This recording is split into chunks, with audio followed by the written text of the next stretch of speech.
ननो ठीक चलेगा।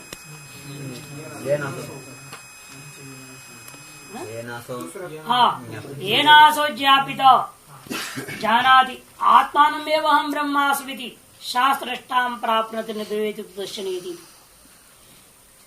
कहते हैं यदि भिन्न ही आदेश हो फिर तदर्श विज्ञान ही हो नहीं सकता। ये तो है ना, पूर्व पक्षी ने कहा था यहाँ पर जो अन्य से वसो आदेश न तो विज्ञान में अतः तो ही रूप कहा दिया गया। यदि विज्ञान में का एक चर्चा होता तब तो बात अलग थी।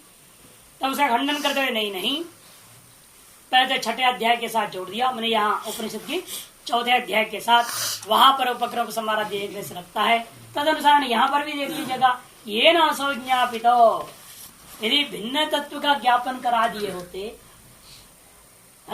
भिन्न तत्व का यदि आदेश दिए हैं यहाँ, फिर तो उससे ज्ञापित होने के बाद वह जो शिष्य है द्रुत बाला की हो या जो कोई भी वेदांत सुनने वाला, ये कैसे जान लेगा मैं आत्मा हूं मैं ब्रह्म। यदि यहाँ विज्ञान आत्मा का चर्चा ही नहीं, अन्य की चर्चा हो रहा है, फिर तो उसको ये ज्ञान हो जाए ना वो अन्य अलग है, जिसके आपने उपदेश दिया वो मैं समझ गया और मैं अलग हूं, मेरे से उसको कोई लेन देन नहीं।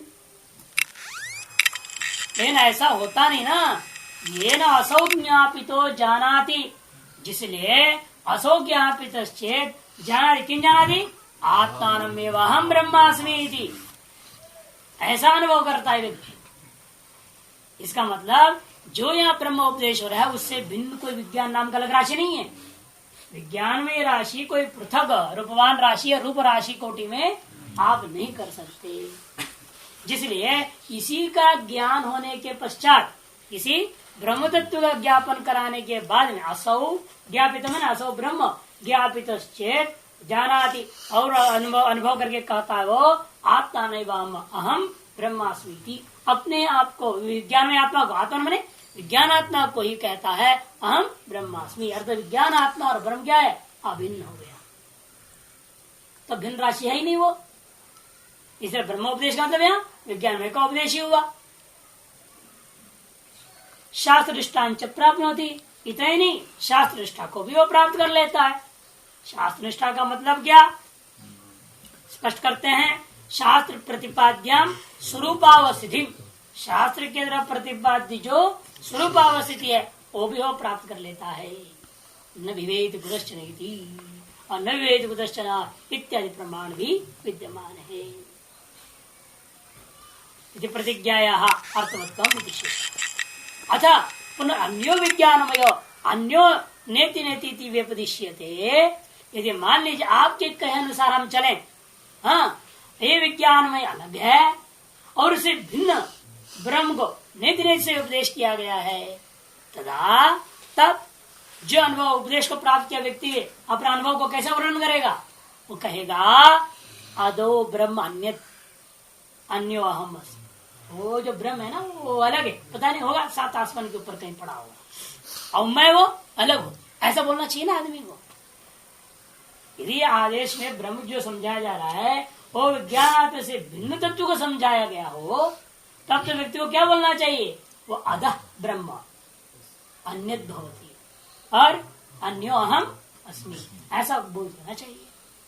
लेकिन होता क्या है, अहम ब्रह्मास्मि हो जाता है। ये कैसे हो गया, इसलिए कहती थी विपर्योग रहित, ऐसा विपरीत ही उसे ग्रहण करना चाहिए था, अहम ब्रह्मास्मि कर ग्रहण नहीं करना चाहिए था। इससे ज्ञापन हुआ, स्पष्ट और आगे बता रहे ना, विपरीत विपर्योग रहित न आत्मवेद अहम ब्रह्मास्मि थी, अपने आप को अहम ब्रह्मास्मि करके उसे नहीं जानना चाहिए था। लेकिन वो जानता क्या है, अहम ब्रह्मास्मि करके। इससे सिद्ध हो गया नेत्र नेत्र जो आदेश है जीव ब्रह्म ऐक्यत्व को लेकर के ही कहा जा रहा है। जीव इस ब्रह्म से कोई पृथक कोटि या पृथक राशि नहीं है। तस्मात् तस्य लिंग पुरुष से वेतानि रूपाणि, इसीलिए तस्य रूपाणि ऐसे जो कहा जाए मंत्र में जिस पर आप विचार कर रहे हो, वह तस्य शब्द के द्वारा आपको लिंग पुरुष करण लेना, विज्ञानात्मा को नहीं ले सकते। विज्ञानात्मा है वासना में नहीं है। शास्त्रार्थ वहां से हुई थी, तस्य से विज्ञानात्मा ले लो, क्योंकि वासनाएं विज्ञान में ही रहते हैं और वासना रूपी तीसरा राशि मानना चाहिए। इत्यादि भरते प्रपंच के विचार आरंभ करते हुए, शास्त्र आरंभ करते हुए, खंडन करते हुए कहा अतएव यहाँ पर जो है विज्ञानमय आत्मा का रूपों का वर्णन नहीं है। ये नेति नेति में विज्ञानमय आत्मा ही ब्रह्म रूपेण करता हुआ कह दिया गया है। इस मंत्र में जो तस्य स्वरूपाणि महाराज ने जो दृष्टान दिया, वासनामयत्व की जो दृष्टान दिया है, और वासनामयत्व जीवात्मा नहीं आ सकता। इसे तस्य से शब्दों के द्वारा विज्ञान में जीवात्मा को नहीं लिया जा सकता, किंतु किसको लेंगे हम? अंतःकरण, जिसमें सारी वासनाएं रहती है। ये आदर्श वासना है, तारस वासना वाले आप हो जाते हैं। इसको दृष्टान दिया, हल्दी रंग दो कपड़ा पीला हो गया, लाल रंग दो कपड़ा लाल हो गया। ये दृष्टान क्यों दे रहे हैं? वासना में वासना विशिष्ट वस्तु को बहुत समझाने के लिए। और वासना विशिष्ट वस्तु कौन है? अंतःकरण हो सकता है। इसलिए श्रुति ना काम संकल्प विचिकित्सा अतएव जो है यह तस्य शब्दों के द्वारा जीव को नहीं लेना, ब्रह्म को भी लेने का सवाल नहीं, केवल अंतःकरण को ही ये निष्कर्ष दिया। तस्मात् तस्य तस्य इत्यादि मंत्र जो तस्य और तस्य शब्दों के द्वारा लिंग पुरुष रूपाणी, लिंग पुरुष माने अंतःकरण विशिष्ट जो चैतन्य, उसी को लेनी पड़ेगी। अंतःकरण को ही लेना सीधे ही। अंतःकरण उपाधि वासनाओं से रंजित होते रहता है, और उस उपाधि के कारण रंजित होने से उपहित भी अपने अंदर अज्ञान वशात मान लेता है मैं भी अमुक वासना वाला हूँ। नहीं, जीवात्मा में आरोप मात्र हो जाता है। उपाधि रंजित हुआ, उपहित तो रंजित हो ही नहीं सकता। इसे लोहितत्व स्फटिक में आरोपित मात्र है। यदि वो लोहितत्व आ ही जाए स्फटिक में, फिर तो निवारण कौन करेगा? उसको कोई नहीं कर सकेगा। वास्तव में आ जाए तो उपाधि का वो चीज था, वो उपहित में आरोपित हो जाता है। उसे उपाधि रंजित हुआ, किसी भी प्रकार के वासना रूपी रंग से रंजित हो गया उपाधि, उससे उपहित में आरोप मात्र हो गया, वह भी वासना वाला है। उसी बात को समझाने के लिए सब दृष्टांत दिया है। तो उसको समझाने की जरूरत क्या पड़ी? वो भी बता, सत्य सत्य परमात्म स्वरूप वक्तव्य निर्विशेषम सत्यम वक्तव्यम। क्योंकि जिन सत्य का वर्णन करने हम जा रहे हैं, उस सत्य को समझाने के लिए पहले जो दूसरा सत्य है जो वास्तव में मिथ्या है, लोक में सत्य गृहित जो होता है, उसको संपूर्ण रूप से समझाना जरूरी है।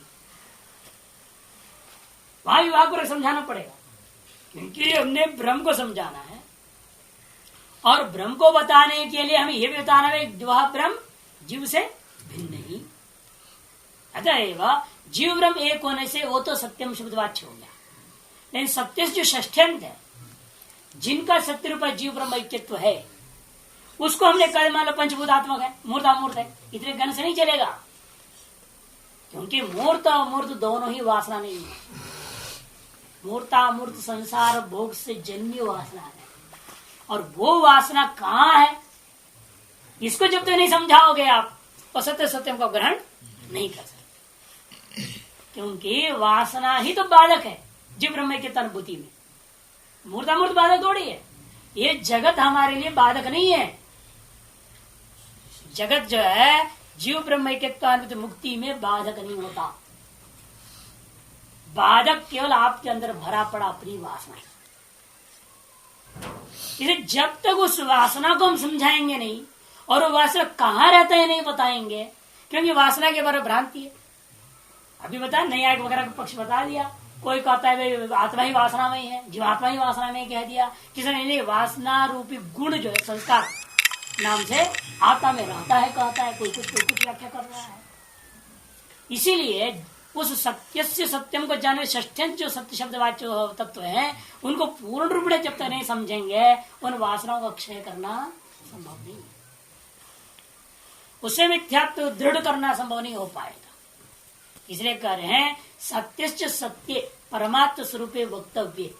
वक्तव्य क्या है? वास्तव में सत्य का भी जो सत्य परमात्मा शुद्ध ब्रह्म, उसको वक्तव्य था, लेकिन निरवशेषम सत्य वक्तव्य। उस वक्तव्य का संपादन करने के लिए निरवशेष रूपेण उस षष्ठ्यंत जो सत्य है उसको वक्तव्य है। वो जब तक संपूर्ण रूप में नहीं समझ आओगे, तब तक सत्य का सत्य को हम समझ नहीं पाएंगे। निरवशेषम निखिल द्वयम अभी सत्यम है निरक्षण निखिल द्वयम। वो जो मूर्त मूर्त में द्वय कोटि है उसको पूर्ण रूप में समझाना पड़ेगा वास्तव में है क्या वो। सत्य विशेष रूपाणी वासना आ गया ना, वही जो सत्य है कौन मूर्त मूर्त का सत्य। षष्ट्यंत शब्द जो सत्य है उसका प्रकृति सत्य से क्या लिया था आपने मूर्तामूर्त। उस मूर्तामूर्त का ही विशेष रूप क्या है वासना। तासाम ईमानी रूपाणी उच्चते, उन्हीं वासनाओं का सब रूपों पर वेदस्य पुरुषस्य प्रकृतस्य लिंगा। इसलिए वह है जो प्रकृत पुरुष कौन लिंगात्मा अंतःकरण से, अंतःकरण का एक रूपाणी उसी के सब रूप में समझो। वही अंतःकरण, इसी कारण से बारंबार अंतःकरण शुद्धि की बात कही जाती। वासना का शोधन करना ही अंतःकरण शुद्धि। जितना आप अपने वासना के अधीन नहीं होंगे उतना ही आप अंतःकरण शुद्ध है। वासना मिट जाए ये नहीं हो सकता। वासना का क्षय जीवन मुक्त के बाद ही, उससे पहले नहीं। इसलिए वासना क्षय को हम जो पूर्व में जब कथन कर रहे हैं उसका तात्पर्य क्या है, वासना की शुद्धि का तात्पर्य भी असंबंध। अभ्यास प्रत्याहार यही होगा, इसका नाम प्रत्याहार। वासना तो आएगी, मन में आएगा, बहुत सुंदर कोई चीज देखिए दिमाग में खट शुरू हो जाता है, ये हमारा हो जाता। फिर क्या कोई सोचता है नहीं आगे का। तो इसी वजह से जो है उसमें उस जो वासना का जो वृत्ति का प्रवाह है उस असंबद्ध रहना ही जन्म से पूर्व में वासना क्षय का। उसको दृश्य पर देखते जाना, प्रतिबोधिता मतलब है प्रत्येक वृत्ति आ रहा है जा रहा है, उसके साथ बह जाओगे तो फंस जाओगे। क्योंकि क्षीण तो प्रारब्ध कर्म वशात जो वासनाओं का जो स्वरूप आते रहेगा उसको तो नाश नहीं कर सकते, ज्ञान भी नष्ट नहीं करता उसको तो। इसलिए वासना क्षय का लेने की संपूर्ण वासना नष्ट हो जाए तब मेरे को जो मुक्ति मिलेगी, ऐसा कोई सोचेगा तो असंभव है। तो वासना क्षय हो तो शरीर ही खत्म हो जाएगा। शरीर कहाँ टिका है? शरीर टिका ये वासनाओं की वजह से, और थोड़ा नहीं बहुत है वो। उनमें से कुछ जो प्रारब्ध कर्म रूपेण फल भोग कराने के लिए प्रवृत्त हो चुके हैं और अन्य संचित पड़े हैं, अब वो भी आ सकते हैं। इसलिए पूर्व में ही उसको निवृत्त करने के लिए उसे असंबद्ध होना पड़ता है। वही अंतःकरण शुद्धि है। वासना रहित अंतःकरण तो असंभव। इसलिए कहते हैं हाँ कि कहानी तानी तुच्चंदे, ये कौन है जो रूप जो वासनाएं किस किस प्रकार के होते हैं उसको कुछ दृष्टांतों से समझा जा रहा है। यथा लोके महारजनम, जैसे इस लोक में महारजन मैंने हल्दी हरिद्रा तया रक्तम हल्दी उसके द्वारा जो रंगाया गया महारजनम यथा वासो लोक है, जैसा इस लोक में कपड़ा भी पीले रंग का हो जाता है। एवं स्त्रियादि विषय संयोग आ गया, स्त्रियादि विषय संयोग प्राप्त जब हो जाता है, अनेक प्रकार की वस्तु सामने दिखाई देते हैं, तब तादृश वासना रूपम रंजनाकार उत्पत्ति चित्त के अंदर क्या हो जाता है, तत्त वस्तुओं की वासना रूप से आपका चित्त भी रंगित हो जाता है और उसी वासना वाले आप हो जाते हैं। स्त्री को देखा स्त्री वासना वाला हो गया, मिठाई को देखा मिठाई वासना वाला हो गया। कई बार तो देखने की जरूरत नहीं, सुनने से ही वासना बन जाती है कि नहीं। तो सुन लिया उसकी चर्चा तो बस हो गया, उसके मन में हरे रसगुल्ला सुन लिया तो बस क्या मुंह में पानी आना चालू हो जाता है या नहीं। तो ऐसी विचित्र वासनाएं हैं। इसलिए कहते हैं ये जो वासना रूपम तादृशम रंजनागारम चित्त से उत्पद्यते, तो रागात्मक जो है चित्त के अंदर उत्पन्न हो जाता है। ये न असो पुरुषो रक्त, इसी के आधार पर जो है ना इस पुरुष को कह दिया भाई अमुक वासना से इस समय अनुराग से अनुरागी हो गया, ये महान अनुरागी पुरुष है कहते हैं। इत्युच्यते वस्त्रादि वस्त्रादि किस समय यथा चलो कि एक और दृष्टांत पांडवाविकम, ये जान के पहले पीला रंग दे दिया क्योंकि अधिकतर लोग रजोगुणी होते हैं। अगर पांडवाविकम में जाएंगे रज और सत्य मिश्रित, सफेद और पीला मिश्रित का नाम पांडव रंग है। ये न सब पुरुष यथाचा लोके पांडविकम अवेर इदमिति आविकम मैंने पूर्णादि यथाच तत् पांडुरम भवति। पांडुरम माने श्वेत और पीत मिश्र युक्त शुक्लम, पीतिम मिश्र शुक्लम नीचे दिया गया। पीला रंग से मिश्रित जो सफेद रंग है उसको पांडुर कहते हैं। तथा अन्य वासना रूपम, इसी प्रकार जो पूर्वत ही क्या करना, ये भी एक और अन्य माने एक दूसरे ढंग का वासना रूप। पहले एक ढंग का है, ये दूसरे टाइप का है। पहले रजगुण प्रधान था और अब रजगुण सत्वगुण मिश्रित है। इसमें भी सत्व प्रधान है, रज गौण है। इसे सफेद ज्यादा है, पीलापन कम होता है। और बिल्कुल लाल लेंगे, विशुद्ध जो है रजगुण जिसे तम मिश्रित है, विशुद्ध लाल हो जाता है। यथा चलोगे इंद्र गोपो अत्यंत रक्तो भवती एवं अस्य वासना रूपम, उसी प्रकार इस चित्त का एक वासना रूप बन जाता है। एकदम रजगुण प्रधान रहेगा और जो इतना ज्यादा रहेगा तमोगुण भी उसमें घुस गया है, अतएव इसको विवेक नाम का चीज ही नहीं हो सकता। पहले दो में विवेक की संभावना है, केवल जो है रजगुण रहेगा तब विवेक संभव है, और रज जब सत्व मिश्रित रहेगा तब भी जब संभव है। लेकिन केवल रज होते हुए तम मिश्रित हो तब संभव है, और तब में तो बिल्कुल ही असंभव है। पंचअवस्था है ना, मूढ़, क्षिप्त, विक्षिप्त, एकाग्र, निरुद्ध, उसके लिए संकेत कर दिए इन्होंने दृष्टांतों की अलग भाषा से। क्वचित विशेषापेक्षा राग से तारतम्यम क्वचित पुरुष चित्त वृत्ति अपेक्षा है। कहीं कहीं पर उसकी व्यवस्था कैसे दे रहे देख लो, कहीं पर विषय विशेष की अपेक्षा से राग में तारतम्य हो जाता है, कहीं कहीं पर क्वचित पुरुष चित्त वृत्ति अपेक्षा अपने पुरुष चित्त वृत्ति की अपेक्षा से भी तारतम्य हो जाता है। विषय वही है लेकिन चित्त वृत्ति की अपेक्षा से राग में तारतम्य हो गया। एक ही चीज को सब देख कर रहे हैं लेकिन सबका चित्त वृत्ति की अवस्था अलग अलग है। कोई विक्षित भूमि में है, कोई एकाग्र भूमि के, जो मूढ़ भूमि में है, तो जो जिस भूमि में रह रहा है चित्त की वृत्ति का भूमि में, उसके अनुसार उस वस्तु को ग्रहण करेगा।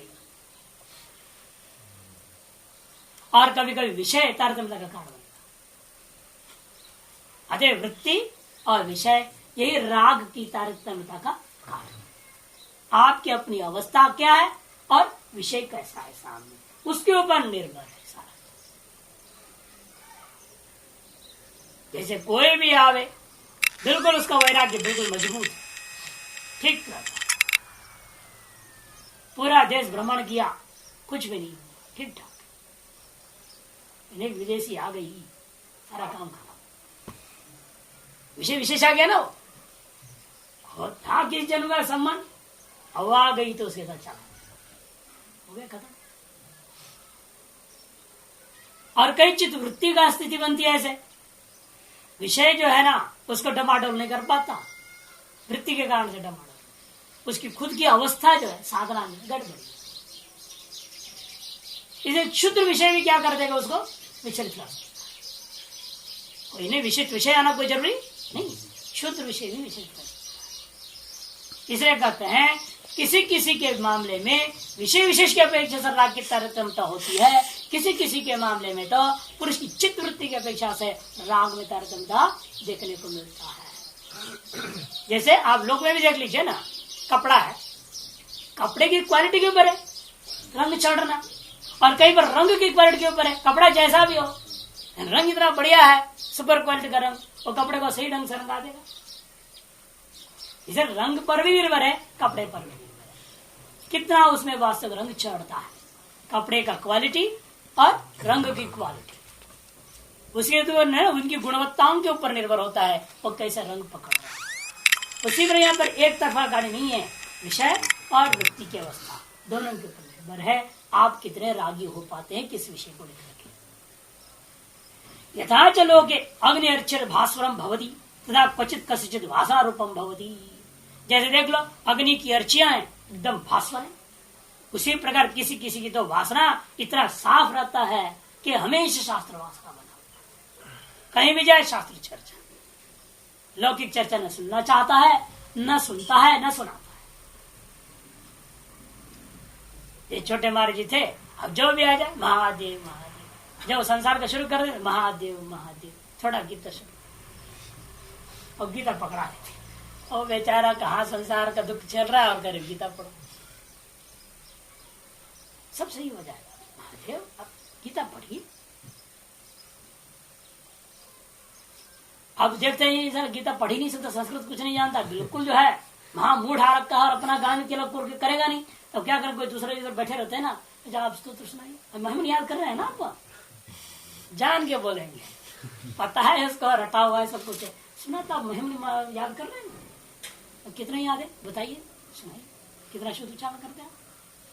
हाँ महादेव बहुत बढ़िया आप गाते हैं, बहुत बढ़िया आपका उच्चारण। और उसके छुट्टी हो गई, महिमा उच्चारण हो गया, उसको सुनने में लग गए, उस पर ध्यान नहीं देते, और क्या रोएगा, और कोई मोहम्मद पाठ कर रहा है तो बोलेगा वो चुप अपने आप हो गया।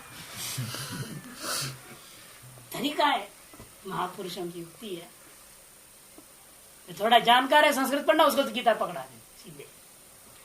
गीता पर मिलती है ना, 8 आने की मुझे पहले गीता आगे 2 रुपए की हो गई, वो हमेशा 150 रहता था उनके पास, 100 का थप्पी लगी रहती थी, जो आ जा पकड़ा दिया और वापस चले नहीं ना महाराजा, वो आप प्रसाद आप ले जाओ, पढ़ते रहना सब ठीक हो जाएगा। बेचारा मजनू साथ में ले गया तो क्या करेगा, पढ़ेगा ही, पढ़ना पड़ेगा ना भाई, महाराज दिए हैं तो फिर ये तो है नहीं पढ़ा फेंक देगा। जो श्रद्धा से आया है, प्रसाद रुपये में मिला है, जरूर पढ़ेगा, पढ़ेगा तो उसका अकल अपने आप धीरे धीरे सुधर। युक्ति से मुक्ति स्वयं भी पा गए, उसको भी दिला दिए, विलक्षण। तो ये है कि उसकी उनके अपनी जो है ना अग्नि की अर्ची के भास्वरता जैसा है, अत्यंत सात्विक है। इसलिए कहते हैं क्वचित कसिचित वासना रूपम भवति, किसी किसी के वासना रूप ऐसा भी हुआ करता है। यथा उसके दृष्टांत क्या दिया, पुंडरीकम शुक्लम तद्दपि च वासना रूपम कसिचित भवति, एकदम शुक्ल केवल सात्विक। यथा सकृत विद्युत्तम यथा लोके सकृद्योतरम सर्वदा प्रकाशम भवति तथा ज्ञान प्रकाश वृद्धि अपेक्षया कसिचित वासना रूप उपजायते। ज्ञान की वासना बढ़नी चाहिए, शास्त्र की वासना जितनी बढ़ती जाती है वह ज्ञान प्रकाश की वृद्धि होगी। जब ज्ञान की वृद्धि होती है, ऐसी भी व्यक्तियों के वासना रूपी विलक्षण होता है, जिसके दृष्टांत विद्युत के द्वारा, उससे भी श्रेष्ठ है। शुक्लम पांडव जो है दिया पुंडरीकम, उससे भी ये श्रेष्ठ है विद्युत। ये तो विलक्षण चमक है विद्युत का। बताएंगे वो तो हिरण्यगर्भ के साथ जोड़ेंगे इसको, सकृत विद्युतम। यथा सकृत विद्युतम यथा लोक में मंत्र लिया, अब उसको घटा रहे, जैसे इस लोक में एक बार बिजली चमक जाता है तो क्या होता है, सर्वदा प्रकाशितम भवति, चारों तरफ प्रकाशन। तथा ज्ञान प्रकाश विवृद्धि अपेक्षा, इसी प्रकार से ज्ञान की जो प्रकाश है उसके अंदर, उसकी विवृद्धि की अपेक्षा से कसिचित किसी किसी पुरुष के अंदर ऐसा विलक्षण वासना रूप उत्पन्न हुआ दिखाई देता है। कश्चित वासना रूपम उपजायते।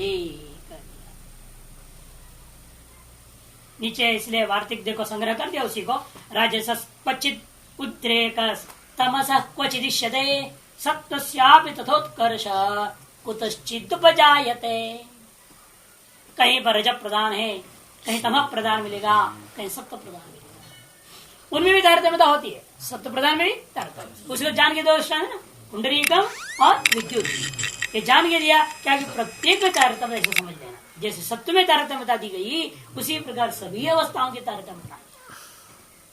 केवल रज वाला और रजत प्रदान सत्व गौण, रजत प्रदान तमह गौण, तमह प्रदान रज सत्व गौण, इतने प्रत्येक में भी अनेक तारतम्यता। तभी तो इतने अरबों जनता है, सब अपने अपने वासनाओं को लेकर के विराजमान। जितना भी पढ़ाओ, जितना भी बोलो, बवाल है, खतरा है। ये स्त्री अग्नि के सदृश होती है, पहले हंसमुखी नहीं, बाद में चंद्रमुखी, फिर सूरजमुखी, और अंत में ज्वालामुखी होती है। खतरा है। फिर भी कौन मानता है? सब शादी करने में लगे रहते हैं कि नहीं? नहीं, वो जो सूरजमुखी हो जाती तब पता चल जाता है, ऐसे नहीं चलता है। सब जानते भी हैं, जानते वासना है क्या? वासना वो इंद्रियों को रोक नहीं पाता, वासनाओं के कारण से। और साधना की कमी है, साधना करेंगे है नहीं, उपासना करेंगे है नहीं, जब तब करेंगे है नहीं, बस स्वाध्याय ईश्वर प्रणिधान आनी, ये नहीं करोगे, इंद्रियों का दमन कैसे करोगे आप? यम नियम, नियम है तपस्वाध्याय ईश्वर प्रणिधान, इनका पालन नहीं होता इंद्रिय दमन नहीं होगा। जब इंद्रिय नियंत्रण नहीं करेंगे तो वासना अपना मौज करेंगे ही, नाचेंगे वो।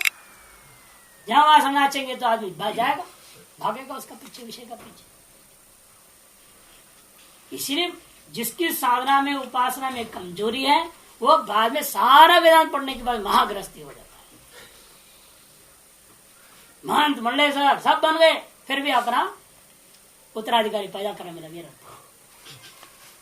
क्यों? कारण यही है। क्यों? तपस्या का कम, स्वाध्याय की कमी है, ईश्वर प्रणिधान की कमी है, साधना की कमी। उसमें इंद्रियों का दमन सम्यक नहीं हो पाया तो वो सब वासना के जाल में पड़ जाते। इसलिए कहा मैंने लोक वासना को तोड़ने के लिए हमें शास्त्र वासना, और शास्त्र वासना के नित्य स्वाध्याय त्याग। कोई भी हो, कहीं भी रहे, नित्य स्वाध्याय छोड़िए।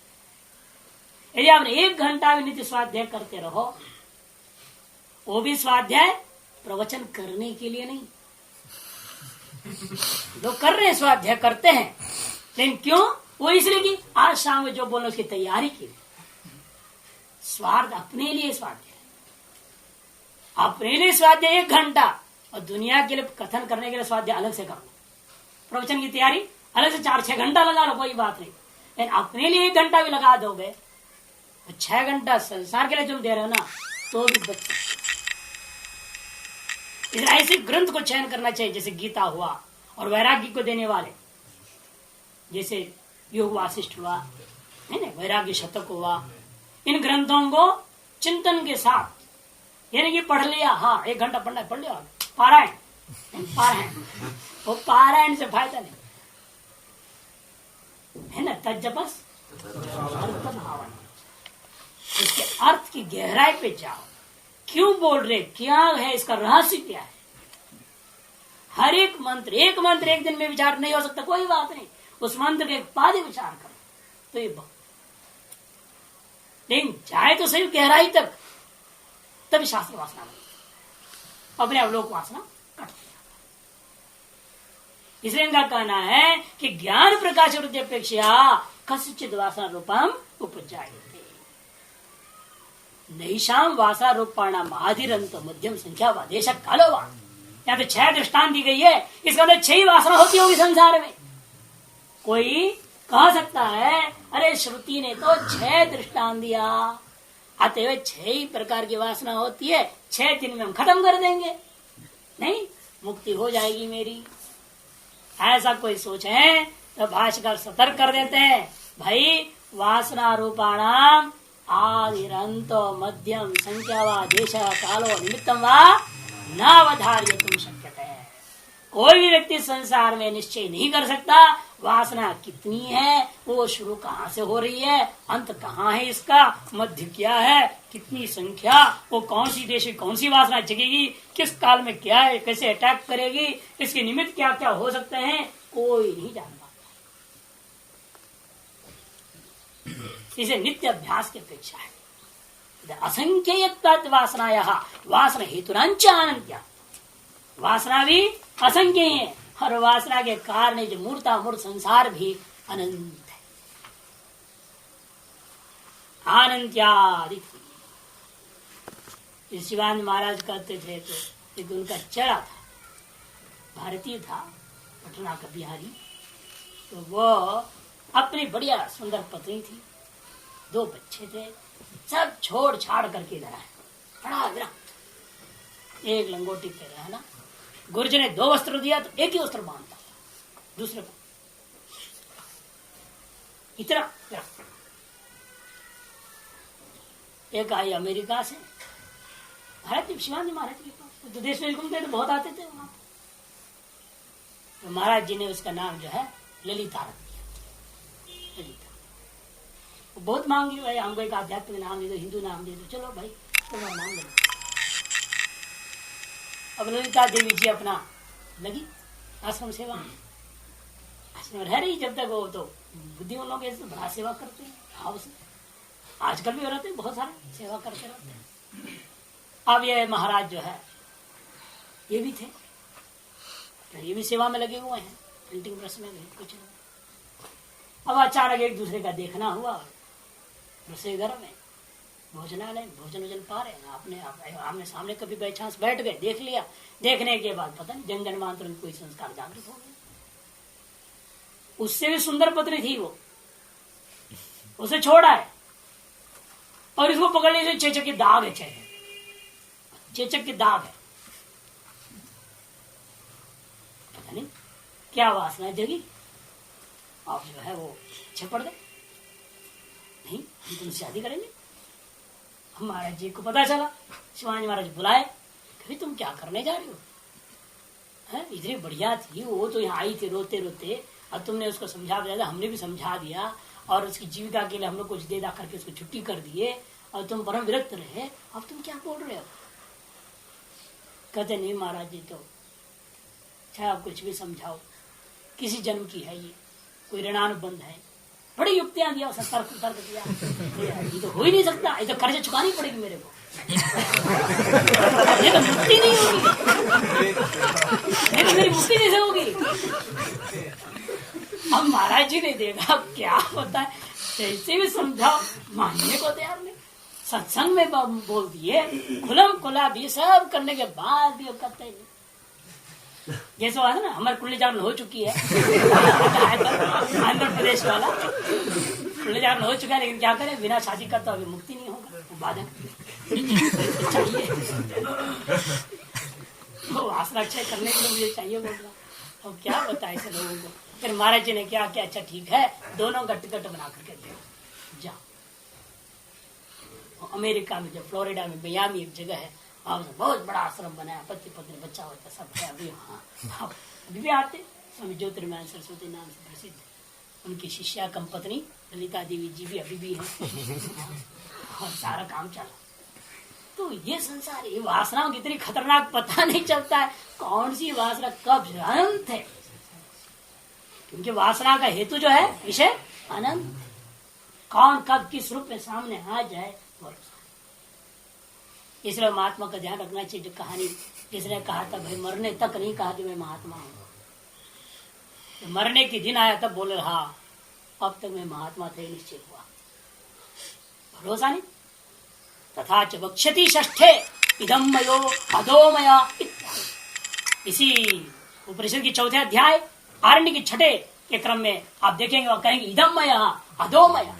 कभी तो इस संसार के जो जागृत सामने दिख रहा है जगत का, इस विषय को पकड़ता है, इस लोक का, और कभी स्वर्ग आदि का चिंतन करता है, अपने आप को इंद्र रूप में देख रहा है, सफर करते रहता है नहीं। इसलिए कभी तो इदमय हो जाता है, कभी अधोमय हो जाता है इत्यादि। तस्मात् न स्वरूप संज्ञा अवधारणार्था दृष्टांत था। इसे जो 6 दृष्टांत दी गई है, वासना के स्वरूप की संख्या का निश्चय करने के लिए नहीं। यथा महारजनवास इत्यादि किंतरी प्रकार प्रश्न, केवल प्रकार का प्रश्न करने के लिए, सत्य प्रदान, रजत प्रदान, तमः प्रदान और मिश्र अवस्था में क्या अंतर दिखता है, वो संक्षेप में तो आपको संकेतित भाषा में कह दिया गया है। एवं प्रकार ही वासना रूपाणी, इसी प्रकार से जैसे दृष्टांत, इसी प्रकार से यद किंचित प्राधान्यता अन्य की जो है ना गौणता में वासना के अनंत रूप है, ये बात समझाई। ये तो वासना रूपम अभीतम अंते सकृत विद्योतन विवई थी, लेकिन वासना की 6 रूपों में से अंत में एक जो छठा जो बोला गया था, वो सर्वोत्कृष्ट का है। सर्वोत्कृष्ट कौन है वो?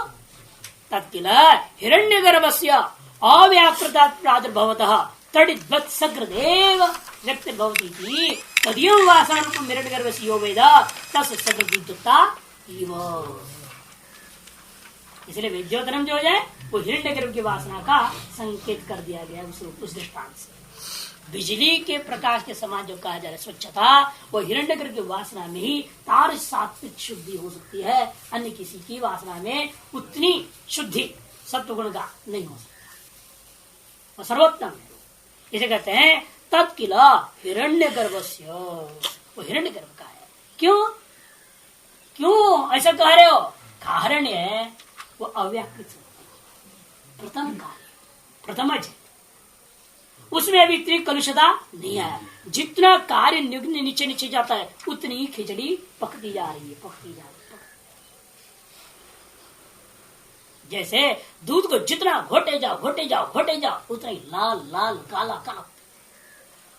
कितना सफेद दूध था प्रथम जब गाय से निकला, सच। लेकिन जैसा घोटे लाल लाल पेड़ा नहीं बनता है ना। कुंद बोलते हैं क्या? पेड़ा बनता है स्पेशल, महाराष्ट्र बहुत फेमस है। मावा बन जाता है लाल प्रसाद। तो वो क्यों? जितना आप हुआ क्या, जितना कार्य की विघटन होते जाता है और आगे आगे बढ़ते जाता है, विकास होते जाता है, उतना ही उससे विकार बढ़ गया, उसकी शुद्धता में परिवर्तन ला गया, सारा चीज में घनी भाव आ गया, वासना और घनी घनी घनी घनी घनी होते जाता है। दूध जैसा घनीभूत होते गया वैसे वासना भी उतनी ही घनीभूत होती है। इसलिए कहते हैं हाँ कि हिरण्यगर्भ से क्यों तो उसको समझ लीजिए, क्योंकि अव्याकृत से प्रादुर्भूत है ना, इसीलिए तड़ित सक्रदेव, तड़ित के समान उसका वासना होता है। सक्रदेव व्यक्तिर्भवती, एक ही बार हिरण्यगर्भ का उस वासना रूपम व्यक्तिर्भवती। सर्वस्व वस्तु जात से आश्रयभूतम विद्युत इव सक्रदेव अन्वय मुख्य अर्थ। टिप्पणकार कहते हैं संपूर्ण वस्तु समूह का आश्रयभूत वही है ना, इसीलिए विद्युत के समान विद्योतरम इव प्रकाश, बिजली के प्रकाश के समान जो है ना, उसको समस्त वस्तुओं का ज्ञान प्रकाशित हो जाता है। अतएव ज्ञान शक्ति प्रदान होने के नाते वह ज्ञान शक्ति प्रदान से विवेक शक्ति प्राधान कराता है। तद अधीन होकर के क्या करता है? क्रिया शक्ति को सृष्टि के लिए इस्तेमाल करता है। अतः सृष्टि के साथ उसका कोई भी अहंता ममता नहीं रह जाता। ये हिरण्यगर्भ की विशेषता बन जाती। इसी तदयम वासना रूपम हिरण्यगर्भ यो वेद, इस प्रकार से हिरण्यगर्भ की वासना रूप को जो जानता है तस्य, उस व्यक्ति के लिए, जानता का मतलब क्या? उसको जानकर उसी वासना स्वरूप को अपने अंदर तादात्म्य करके प्राप्त करने के लिए उपासना कर देता है। जितने भी हिरण्यगर्भ उपासना करने वाले हैं उनकी स्थिति अंत में यही होगा, वो भी हिरण्यगर्भ के साथ तादात्म्य हो जाएंगे, उनकी भी वासना रूप उतनी ही शुद्ध बना। इसलिए हिरण्यगर्भ उपासना से अंतःकरण शुद्धि की निश्चितता है। इसलिए बात कर रहे हैं एवमेव अस्य श्री ख्याति भवति ह वा इति अवधारणार्थ, ह और वा दोनों अवधारण करने के लिए अवश्य ही होगा उस उपासक का। अतएव जैसा उस हिरण्यगर्भ का ऐश्वर्य ख्याति है, उसी प्रकार से उस उपासक का भी ऐश्वर्य होगा, ख्याति होगा। यथा हिरण्यगर्भस्य एवं यथोक्तम वासना रूपम अंत्यम यो वेद, इसलिए जो कि हिरण्यगर्भ का जिस प्रकार की वासना होता है उसी प्रकार का वासना या अंत्य जो विद्युत के दृष्टांत से दिया हुआ है, उसको जो जानकर उपासना करता है वह भी वैसे ही फल को प्राप्त कर जाता है। इस प्रकार से मुख्य जो चीज है मुक्ति के लिए आवश्यक, जो ब्रह्मोपदेश के पीछे पहले कहने लायक अंतिम तत्व जो था वो यहाँ कहकर पूरा कर। पूरे संसार का मुख्य जड़ वासना, और उस वासना रूपा सत्य का भी, वासना तुम लोग किससे जनिए? मूर्तामूर्त। इसलिए वासना को अलग कोटि नहीं बनाना है, जैसे भरत प्रवचन नहीं किया, क्योंकि मूर्तामूर्त से जन्य होने से उसको भी हम मूर्तामूर्त में ही अंतर्भाव कर दिया।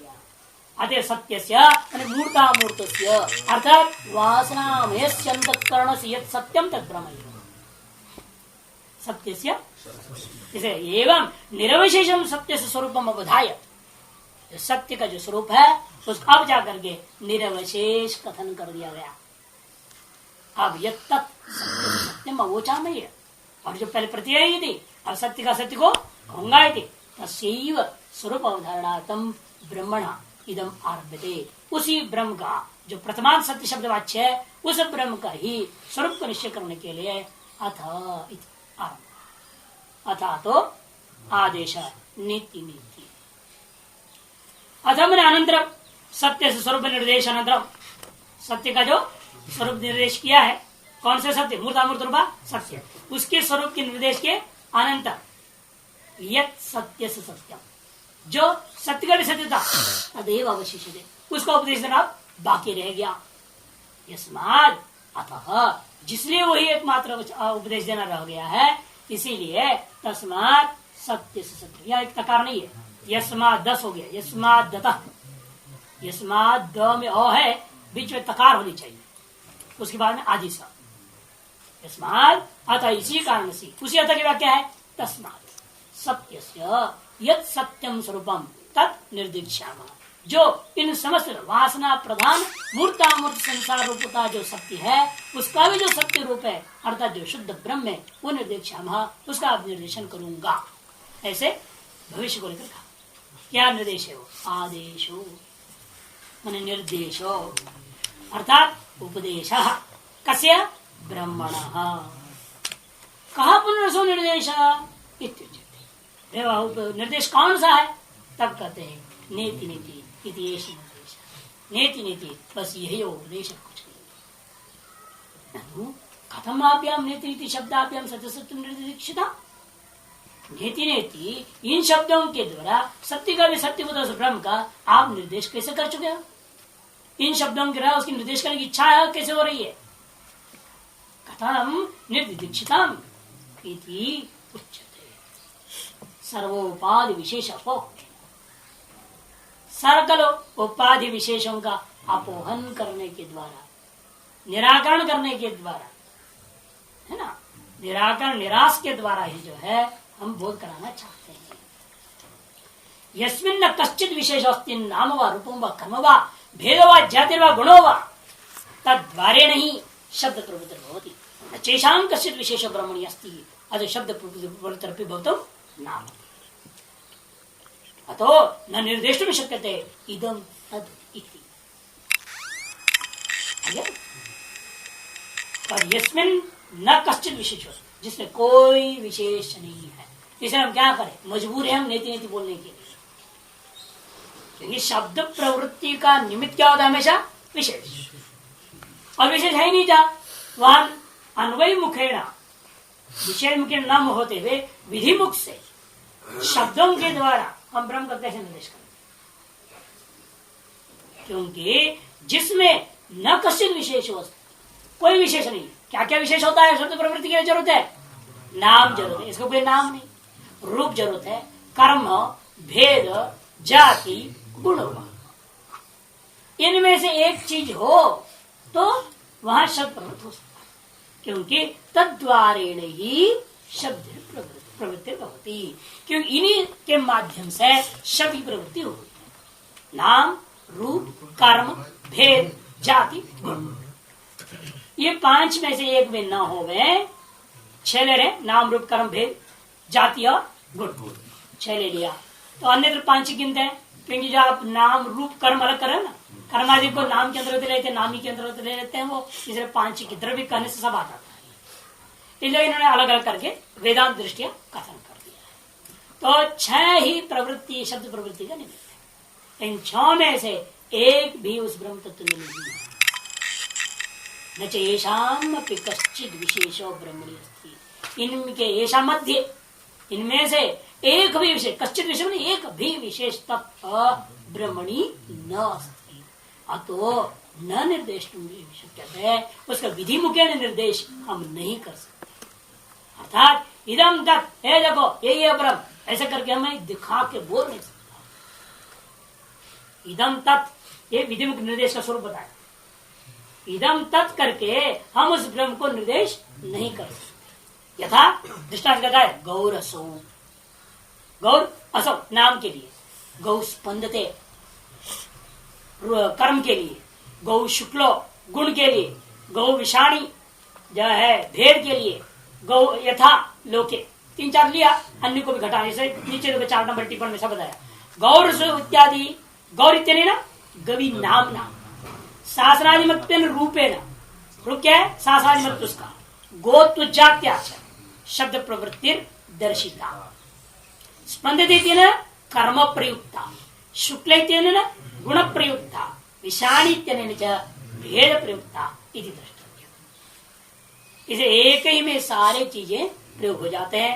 गौरीति नाम हो जाता है, वहां शासनाधिमत्व में जोड़ लेना, गौरसौ शासनाधिमती जोड़ लेंगे हम तो वो भी आ जाता है। हाँ, गोत्वती ये दो दिन दिए ना, बाकी सब तो दे दिया है। गौरसव नाम के लिए हो गया, स्पंदते शुक्ला विषाणी 4 दिए हैं, 2 आपको जोड़ना पड़ेगा, शासनाधिमत्व और गोत्वत्व। शासनाधिमती गोत्वती ये 2 शब्द जोड़ देना, स्त्रीलिंग है ना इसलिए, तो 6 वो आ जाएंगे। यथा निर्दिशते तथा ऐसे जोड़ लेना, इति यथा लोके निर्दिशते तथा न निर्देष्टुम शक्यते पूर्वान्वय। उस प्रकार से आप जो है ना निर्देश नहीं कर सकते, इदम तदिति अभिनय कर दिखा। फिर कैसे निर्देश करूं? एक ही रास्ता है कि जितने अध्यारोप है, जितना विशेष है, इनका निषेध मुख से ही कर सकते। अध्यारोपित नाम रूप कर्म द्वारेण ब्रह्म निर्दिश्यते। इसलिए अध्यारोपित नाम रूप और कर्म के द्वारा ही हमें निर्देश करना पड़ेगा। विज्ञान आनंद ब्रह्म, विज्ञान घन एव ब्रह्म आत्मा इत्यादि शब्द, ये सब क्या है? अध्यारोपित रूप को लेकर के विज्ञान आनंदम ब्रह्म उसे मान लिया, जो लौकिक आनंदों की अपेक्षा से निर्दिश आनंद तो उसे मान लिया, निश्चय आनंद रूपता उसे मान लिया गया। विज्ञान भी ऐसी लौकिक ज्ञान की अपेक्षा से वो विज्ञान रूपे कह दिया। सभी सापेक्ष शब्द नहीं है, सब विधि मुख से ब्रह्म शब्द, ब्रह्म ने अपने स्वरूप की व्याख्यान कोई नहीं कर सकता, मौन है। इसीलिए दक्षिणामूर्ति से जब पूछा गया भगवान आप जो है हमें आत्मस्वरूप का निर्देश दे, तो क्या किए? मौन बैठ गए, कोई रास्ता ही नहीं। जब निर्देश देने के बाद और ब्रह्म का निर्देश देने के बाद कोई शब्द प्रवृत्त हो ही नहीं सकता वहां, और अध्यारोप करेंगे तो झंझट में जंजाल फंस जाओगे। इसलिए उन्होंने तो विज्ञानम आनंदम ब्रह्म भी नहीं बोला, अयम आत्मा ब्रह्म, ये महावाक्यों का भी प्रयोग नहीं किया, तो मौन हो। ऋषि लोग उस मौन का चिंतन किया, मौनी ने बाल्य तिष्ठा आसीत, उस स्थिति को प्राप्त बलम उपनिषद जन्य औपनिषद पुरुष ज्ञान में वो बलम तस्य भाव बाल्य में तिष्ठा आसीत, यानी कि बाल्य अवस्था नहीं है। आत्मबल स्वरूप ज्ञान निरूपता जो बल है, उस बल से कि भाव उसी के स्वरूप स्थित हो जाना, वो बाल्यता है, वो उनको प्राप्त हो गया। वो कैसे प्राप्त हुआ? मौनी में। इसलिए आगे उपनिषद में आएगी बात, मौनी ने बाल्य तिष्ठा आसीत बात आएगी, मंत्र आएगा, वहां विस्तार से विचार होगा मौन क्या है, बाल्य क्या है। इसलिए सारी चीजें पूरा पर ध्यान रखते हुए भाष्यकार यहाँ पर बोल रहे हैं। इसलिए ब्रह्म शब्द भी प्रयोग करना गलत है, ब्रह्म बोलना भी कोई शब्द नहीं, मौन बाबा बना स्वरूप स्थित होने पर यही हो जाता है। इसलिए व्यवहार में जो भी शब्द प्रयोग कर रहे हैं ना, वह केवल लौकिक व्यवहार मात्र बन सकता है। उसको जो है अध्यारोप नाम रूप कर्म को लेकर के एक अध्यारोपित विधि मुख से निर्देश हो सकती है। अध्यारोपित निर्देश ही होगा वो, वास्तविक निर्देश नहीं। वास्तविक निर्देश तो अध्यारोप का निषेध द्वारा ही संभव है, इसे नीति से निर्देश करना पड़ा। और विचार बाद में करेंगे।